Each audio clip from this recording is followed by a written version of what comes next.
सभी माता बहनों को पापांकुशा एकादशी की हार्दिक शुभकामनाएं। और आप इस एकादशी पर क्या खाना है क्या नहीं, यह जानकारी मैं इस वीडियो के माध्यम से बताऊंगा। क्योंकि अक्सर लोग इस व्रत में कुछ ऐसी चीज खा लेते हैं जिससे उनको पछतावा होता है।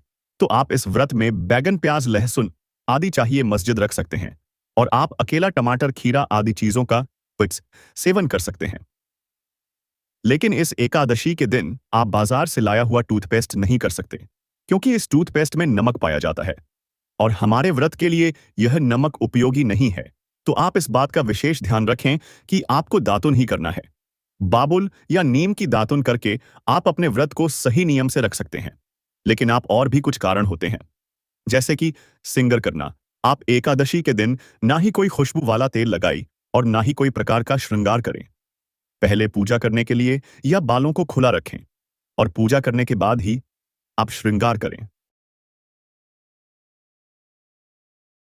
कि आप पूरी जिंदगी भर बैठकर और इस द्वारा खाएंगे। क्योंकि दोस्तों, यह है उपाय, हमारे बताए हुए उपाय में से एक है। क्योंकि इस उपाय को करने के लिए पूरी जिंदगी में एक बार मौका मिलता है। यह एकादशी 56 साल बाद अपने भारत में बनाई जाएगी। इस एकादशी पर आप अपने घर में बनाई हुई तुलसी के पौधे के घेरे पर 2 अगरबत्ती लगाकर उसे पर एक दिया घी का जला दे। फिर उसके बाद वहां पर प्रार्थना कर ले की है, तुलसी मां हमारे जीवन में चल रही हैं। पूरी परेशानियों को तुरंत अब अपने इससे अपने दाव वर्ष बस में कर ले। इस कारण से कि आपका जीवन धन हो जाएगा, और आप इस युग बन जाएंगे कि जैसे कि आपकी कोई भी छवि नहीं है, आपको संसार में कोई आदत नहीं दे रहा है। तो आप इस एकादशी के दिन यह उपाय कर ली, आपकी किस्मत रात रात बदल जाएगी। क्योंकि दोस्तों, यह पाप भरने वाली एकादशी है, जिसका अर्थ होता है पाप को नष्ट करने वाली बात, लोगों से दूर होने वाले। आप इस एकादशी के दिन बैगन नहीं खाना चाहिए, क्योंकि बैगन खाने से यह व्रत टूट जाता हो। और आपको बता दूं कि इस व्रत के दिन से पहले ही आप टूथपेस्ट नहीं करें, क्योंकि बाजार से लाया हुआ टूथपेस्ट में नमक पाया जाता है, जिससे आपका व्रत टूट जाएगा और आपका व्रत किसी भी काम का नहीं रहेगा।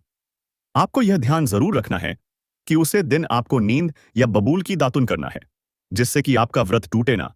और आप एक धनवान व्यक्ति बनना चाहते हैं तो हमारे चैनल को सब्सक्राइब जरूर कर लीजिए।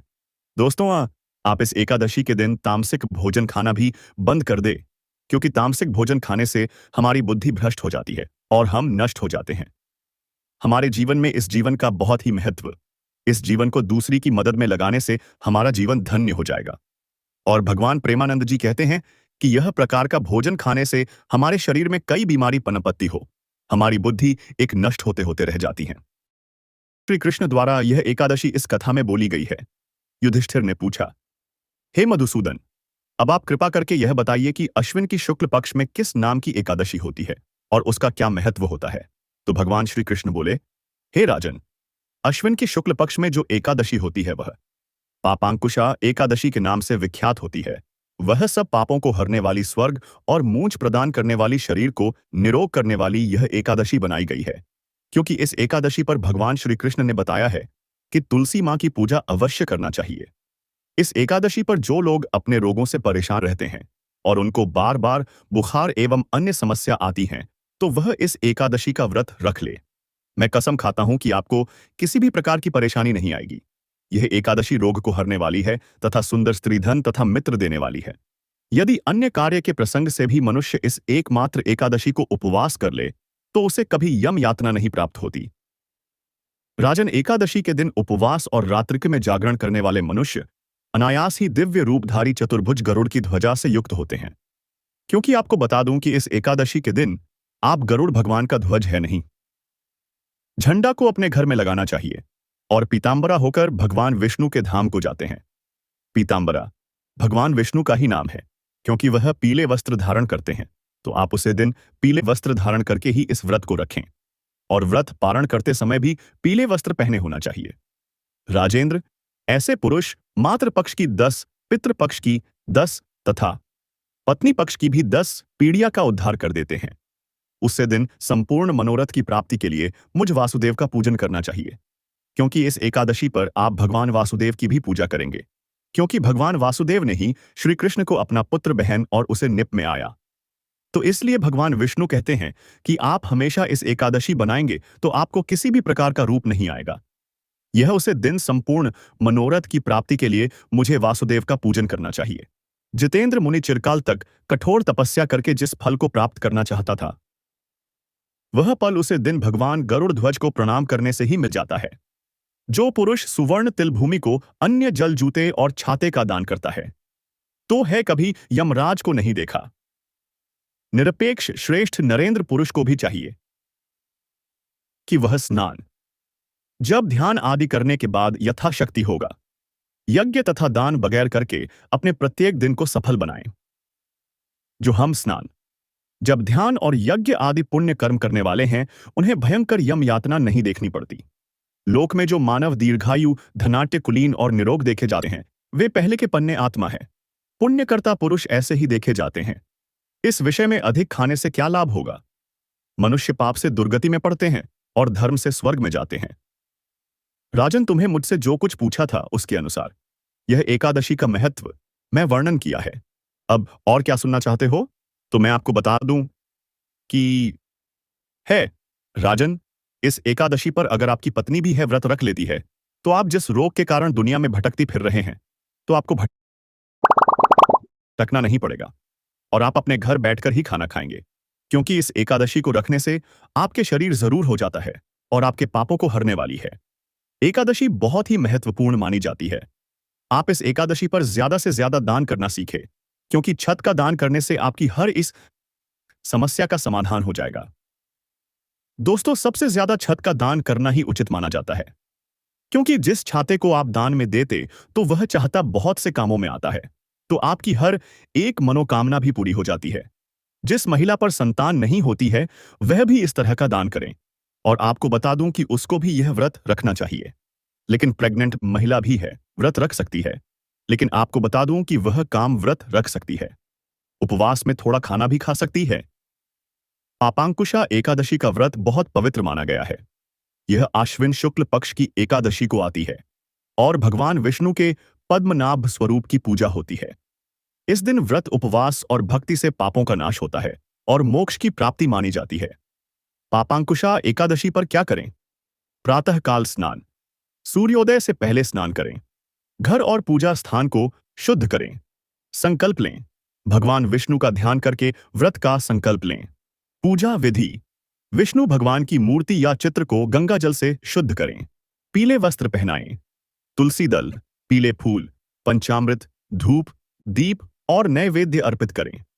एयूएम नमो भगवते वासुदेवाय मंत्र का जाप करें। उपवास नियम: व्रत में अनाज, चावल, दाल, लहसुन, प्याज आदि वर्जित हैं। फलाहार दूध, फल, सूखे मेवे या व्रत अनाज, साबूदाना, कुत्तू, सिंघाड़ा ग्रहण कर सकते हैं। बहुत से लोग निर्जला उपवास भी करते हैं। सायंकाल कथा व आरती: विष्णु भगवान की कथा पढ़ें या सुनें। दीपक जलाकर आरती करें। द्वादशी पर अगले दिन ब्राह्मण या जरूरतमंद को भोजन कराएं और दक्षिणा दें। उसके बाद व्रत का पारण करें। मान्यता है कि इस एकादशी के व्रत से पापों का नाश होता है और विष्णु लोक की प्राप्ति होती है। पापांकुशा एकादशी: अश्विन शुक्ल पक्ष की एकादशी भी भगवान विष्णु को समर्पित है। इस दिन व्रती को केवल सात्विक और फलाहारी भोजन ही करना चाहिए। पापांकुशा एकादशी पर क्या खाएं? फलाहार: फल, केला, सेब, अमरूद, अनार, नारियल, अंगूर आदि। सूखे मेवे: बादाम, अखरोट, किशमिश, मखाना, काजू। दूध व दुग्ध पदार्थ: दूध, दही, छाछ, पनीर, बिना नमक, लस्सी। साबूदाना खिचड़ी, वड़ा, थाली पीठ, सेंधा नमक के साथ। शकरकंद, आलू, अरबी उबालकर या हल्के फलाहारी व्यंजन। राजगीरा व कुत्तू का आटा पूरी, पराठा, हलवा, लड्डू। सिंघाड़े का आटा हलवा, पकौड़ी, रोटी। मखाने की खीर दूध और मखाने से बनी। सेंधा नमक साधारण नमक वर्जित है। क्या न खाएं? चावल, गेहूं, दालें, सामान्य नमक, प्याज, लहसुन, मांसाहार, शराब आदि। तामसिक और मसालेदार भोजन: जो लोग निर्जल व्रत रखते हैं, वे केवल जल, फल का रस या दूध लेकर दिन भर भगवान विष्णु का स्मरण करते हैं। शाम को पूजा पाठ और कथा के बाद फलाहार किया जाता है। पापांकुशा एकादशी पर व्रत का पूरा दिनचर्या क्रम: सुबह उठने से लेकर रात तक पापांकुशा एकादशी अश्विन शुक्ल पक्ष की एकादशी है। इस दिन मुख्य रूप से भगवान श्री हरि विष्णु, विशेषकर पद्मनाभ स्वरूप, की पूजा की जाती है। पापांकुशा एकादशी पर किसकी पूजा करें? भगवान विष्णु जी, शंख, चक्र, गदा, पद्म धारण किए हुए पद्मनाभ स्वरूप की पूजा करनी चाहिए। पीले फूल, तुलसी दल, पीला वस्त्र और पीले फल अर्पित करना शुभ माना जाता है। विष्णु सहस्त्रनाम या विष्णु स्तुति का पाठ उत्तम है। माता लक्ष्मी जी, विष्णु जी के साथ माता लक्ष्मी का पूजन भी करने से घर में धन, समृद्धि और सौभाग्य आता है। तुलसी माता, तुलसी पत्र अर्पण करना इस एकादशी पर अनिवार्य माना गया है। तुलसी जल से भगवान विष्णु का अभिषेक करने से पाप मोचन होता है। इस दिन भगवान विष्णु को पुष्पांजलि, धूप दीप, नैवेद्य नैवेद्य और तुलसी चढ़ाना चाहिए। व्रती को संकल्प लेकर दिन भर एयूएम नमो भगवते वासुदेवाय मंत्र का जाप करना चाहिए। रात्रि में जागरण और विष्णु कथा श्रवण करने से विशेष पुण्य मिलता है। मान्यता है कि पापांकुशा एकादशी का व्रत करने से मनुष्य के सारे पाप नष्ट होते हैं और मृत्यु के बाद मोक्ष की प्राप्ति होती है। पापांकुशा एकादशी पर तुलसी जी का विशेष महत्व है, क्योंकि तुलसी भगवान विष्णु को अत्यंत प्रिय है। इस दिन तुलसी माता के प्रति श्रद्धा और उपाय करने से विष्णु जी की कृपा शीघ्र मिलती है। तुलसी के उपाय: पापांकुशा एकादशी पर तुलसी पर दीपक जलाना। एकादशी की सुबह और संध्या को तुलसी माता के पास घी का दीपक जलाएं। इससे घर में सकारात्मक ऊर्जा बढ़ती है और दरिद्रता दूर होती है। तुलसी को जल चढ़ाना। शुद्ध जल में गंगा जल मिलाकर तुलसी पर अर्पित करें। जल चढ़ाते समय एयूएम नमो भगवते वासुदेवाय मंत्र का जप करें। तुलसी दल अर्पित करना। भगवान विष्णु को तुलसी दल अर्पित करना इस दिन अनिवार्य है। बिना तुलसी के भगवान विष्णु की पूजा अधूरी मानी जाती है। तुलसी की परिक्रमा। तुलसी के पौधे की 11 या 21 बार परिक्रमा करें। इससे पापों का नाश और पुण्य की प्राप्ति होती है। तुलसी माला जप। तुलसी की माला से विष्णु मंत्र एयूएम नमो भगवते वासुदेवाय का जाप करें। यह उपाय मन को शांति और भक्ति में स्थिरता देता है। तुलसी की पत्ती से तिलक। तुलसी दल को जल में मिलाकर भगवान को स्नान कराएं और उसी जल से स्वयं तिलक लगाएं। यह पाप मोचन का उपाय माना गया है। मान्यता है कि पापांकुशा एकादशी पर तुलसी माता की पूजा और उपाय करने से सभी पाप नष्ट होते हैं और भगवान विष्णु का आशीर्वाद मिलता है। पापांकुशा एकादशी व्रत का महात्म्य शास्त्रों में बहुत ऊंचा बताया गया है। इसे करने से केवल धार्मिक पुण्य ही नहीं, बल्कि सांसारिक जीवन में भी सुख, समृद्धि और शांति आती है। पापांकुशा एकादशी व्रत करने से लाभ: पापों का नाश। इसका नाम ही पाप अंकुशा है, यानी पापों पर अंकुश लगाने वाली। इस व्रत को करने से मनुष्य के पूर्व जन्म और वर्तमान जन्म के पाप नष्ट हो जाते हैं। मोक्ष की प्राप्ति। मृत्यु के बाद व्रती को विष्णु लोक की प्राप्ति होती है। यमराज के दूत पास नहीं आते, सीधा भगवान विष्णु के धाम जाते हैं।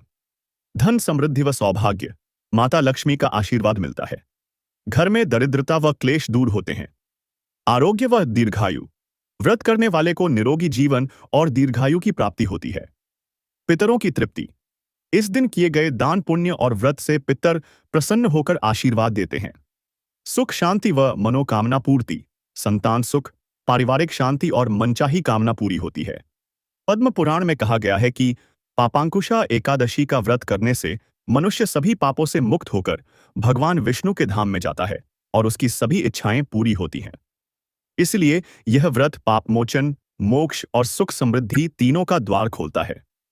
पापांकुशा एकादशी व्रत में भगवान विष्णु को सात्विक, फलाहारी और तुलसी युक्त भोग अर्पित करना चाहिए।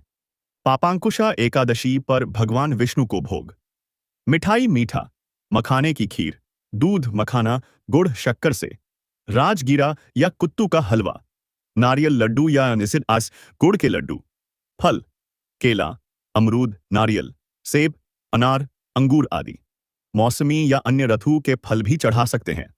सूखे मेवे, बादाम, काजू, किशमिश, अखरोट, मखाना।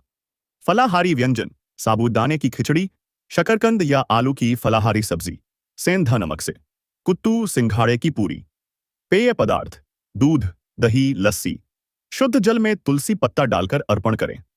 हर भोग में तुलसी पत्ता अवश्य रखें, क्योंकि तुलसी के बिना विष्णु जी कोई भी भोग स्वीकार नहीं करते। क्या न लगाएं? चावल, गेहूं, दालें, प्याज, लहसुन, मांसाहार, शराब और सामान्य नमक से बनी वस्तुएं। संध्या पूजा के समय दीपक, धूप, फूल, फल और तुलसी दल सहित यह भोग अर्पित करके आरती करनी चाहिए। पापांकुशा एकादशी पर दीपक का विशेष महत्व है। दीपक जलाने और उससे जुड़े उपाय करने से विष्णु भगवान प्रसन्न होते हैं और व्रती को पापों से मुक्ति व मोक्ष की प्राप्ति होती है। पापांकुशा एकादशी एकादशी पर आज दीपक के उपाय। विष्णु पूजा में दीपक पीतल या मिट्टी के दीपक में शुद्ध घी या तिल का तेल भरकर भगवान विष्णु के सामने जलाएं। दीपक के पास तुलसी पत्र रखें।